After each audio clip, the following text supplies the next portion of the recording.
how we feeling? Vince Dub. Okay. Got Treat in the building. Hey, MVP right here.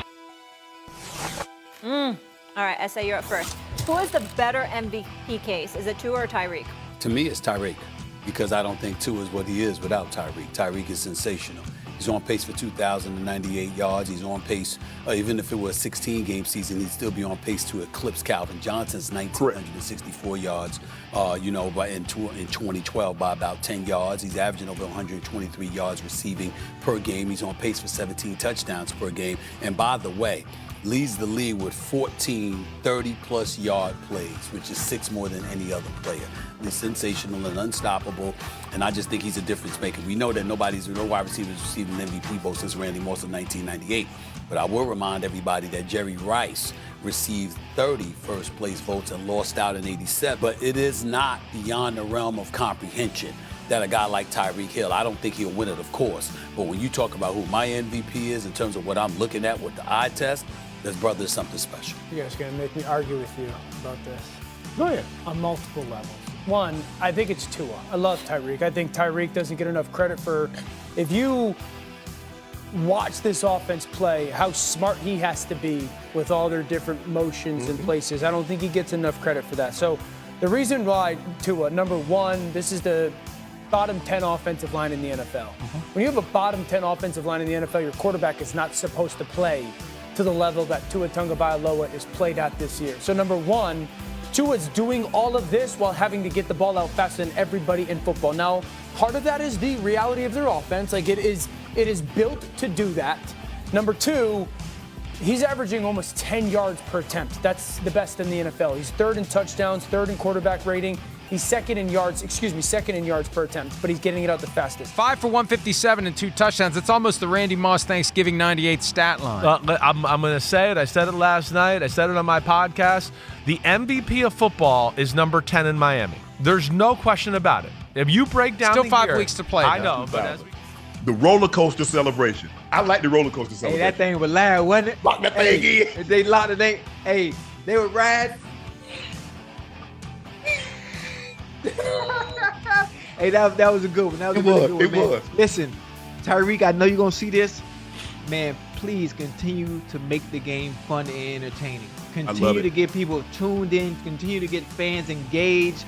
You don't understand how much, for me, watching from the outside in as a fan of the game and a fan of entertainment, dude, I appreciate you. I love you. There are not many. Honestly, there's really nobody else doing it like that right now. If you think about it. No. Because every week, if you watch a Dolphin game, you're tuning in. Even if you don't like fucking football, even if you don't like football, I'm tuning in because I want to know what Tyreek's going to do. For sure. He set the goal for 2,000 yards. Who knows what people might have thought? People might, it's impossible. It's never been done before. What makes him think he's going to be able to do it? He had Tua playing quarterback. What is the man doing? This is a testament to how great the young fella is, man. No. I mean, you laid the odds out. He has not run away with it. And it's the tough thing about winning the MVP at any position other than quarterback is you need the quarterbacks to lose it. You just need them to lose it first. And it feels hard to believe that given what Dak's done, if Dak wins against the Eagles or even plays really well against the Eagles, I guess he probably has to win. He becomes the number one MVP odds getter and probably wraps up the MVP as long as he doesn't completely collapse for the rest of the year. So no, as valuable as Tyreek is good. That doesn't sound good. You're collapsing at the end of an important stretch where just keeping afloat would secure you incredible success and a lifelong support. I find that hard to believe that would happen. That won't happen with Dak Prescott. It never happens to him or the Cowboys. So no, he hasn't run away with it. He hasn't wrapped it up. He deserves it. I think that we've had this conversation before. Calling it the MVP makes it a little hard to argue that anything other than quarterback is more valuable to a team, but that's why we should change the name to most outstanding player because Tyreek Hill is definitely one. I mean, yes. Get no to your question, but yes, Tyreek Hill should be the favorite. And I don't know how you guys feel about this. I don't get the sense that there's an appetite for people who want to vote Tua as the MVP. And Dominique's point, that's the first thing you have to get out of the way is if you're going to have a wide receiver win MVP, you have to have the majority of people saying the wide receiver is the one who is transforming this offense, not the quarterback. And early in the year, Tua was the favorite. Like after that Broncos game, Tua was the favorite, I believe, to win MVP, and I don't think anybody would have denied that. But as the year has gone on, Tua's been okay, but it's really been Tyreek driving this offense more than Tua. I hear a lot of people. We want to welcome those of you who are watching our feature presentation for the week. Who's the NFL MVP? Is it Tua or Tyreek Hill? As we said before on Fins TV, the media control the narrative, and it's not surprising that now it's kind of a divide and conquer kind of strategy. If the Dolphins, again, like happened on, I think it was 85, where John Elway will get MVP, Jerry Rice was supposed to win it, and, Joe Montana and Jerry Rice split both. So it might happen again. So I have my own opinions about who should be the Dolphins MVP and the NFL MVP, but I want to start with you, Steve. What are your thoughts? Who should be the NFL MVP, in your opinion? My first thought would be, why not both? Why not co-MVPs? Because frankly, they both deserve it at this point, because you can't have one without the other with this stat line. But I'm going to double down on my position that I've made a couple times previously in shows that, and I hadn't seen the feature that you just put up there. I 100% agree that they need to change it to most outstanding player, because if it's most outstanding player, it is unequivocally going to be Tyreek the Cheetah Hill. No doubt about it. The man is electric.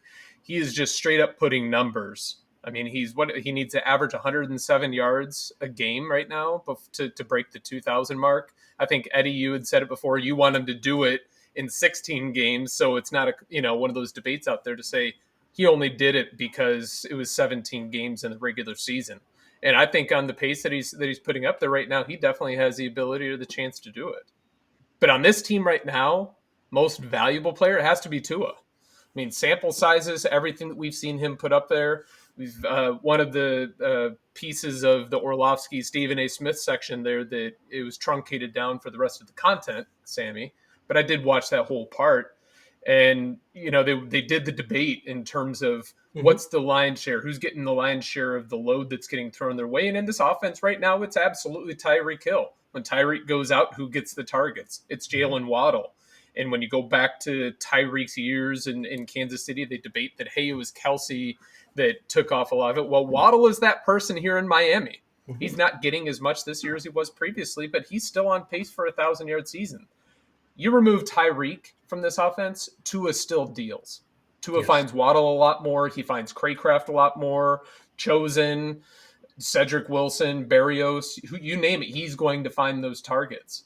You take Tua out of this offense, and we've seen some sample sizes. We've seen where he's come out in the fourth quarter early in games. One of the first passes that Mike White threw on what would have been the perfect anticipation throw. We know Tyreek hits that throw, or that Tua hits that throw in stride on time. It was a pick six the other direction. So you take Tua out of this offense, it fails. We don't win the games, a lot of the games that we've won this year. You take Tyreek out of this offense, we sustain. My answer, it's got to be Tua. He's the most valuable. How about you, Matt? What are your thoughts? Who should be the NFL MVP? Is it Tua or the Cheetah? I've got a lot of problems with a lot of the people that you had running their grape on what their thoughts were about. You will not believe how much stuff I had to left out. You will not believe so much crap. So I'm going to jump in my Wayback Machine. I remember Steve Hallett and I talking about this not that long ago, but let's go back to when Tua was in college. It was undoubted. There was no question who the number one pick, tank for Tua, who the number one pick would be coming out in the draft and that following year. And the only reason, it's so revisionist for people to say these things, the only reason that he wasn't the number one pick is because he had a catastrophic injury. Joe Burrow was not the number one pick. Tua went out. Burrow goes and wins a national championship. He's the darling. At the beginning of our season on this podcast, I made the claim that Joe Burrow reminds me of Joe Montana. I'm not denigrating Joe Burrow at all. But let's say his injury doesn't happen and he's the number one pick. Doesn't that mean that you guys, not you guys, but the media think that he's really that good? What's happened to him? That knucklehead that's sitting there saying, well, Tua's really been a little bit average the second half of the season. Average, dude, your head is above average in terms of size.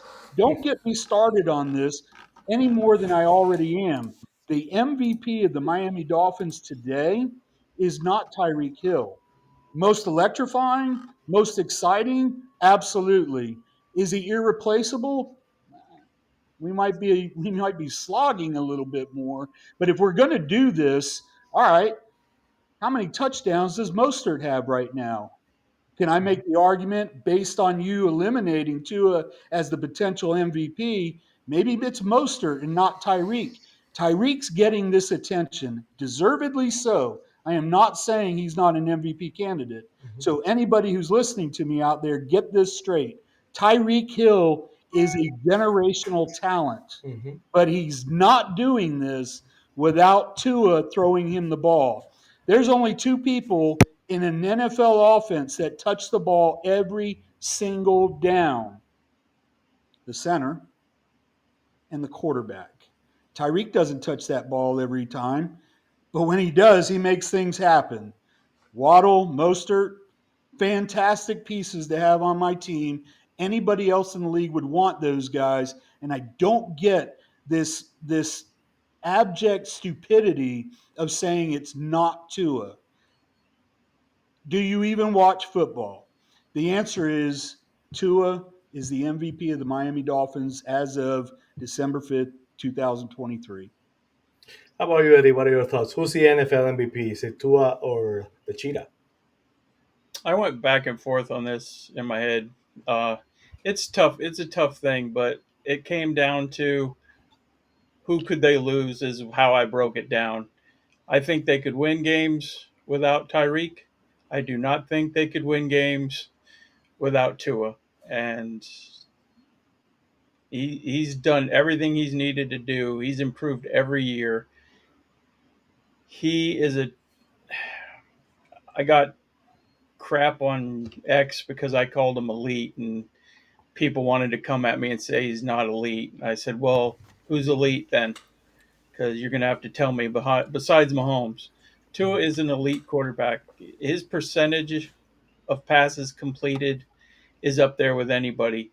And he's not dinking and dunking like the new offense that is so great in Buffalo that all I heard about 2 weeks ago. Sorry, I wasn't on the show last week because I was going to bring that up. But he's throwing the ball downfield and he's still completing 70% of the passes. And they're not all thrown to Tyreek, even though they seem, I think, 93 completions. But, I mean, he does a pretty good job of distributing the ball.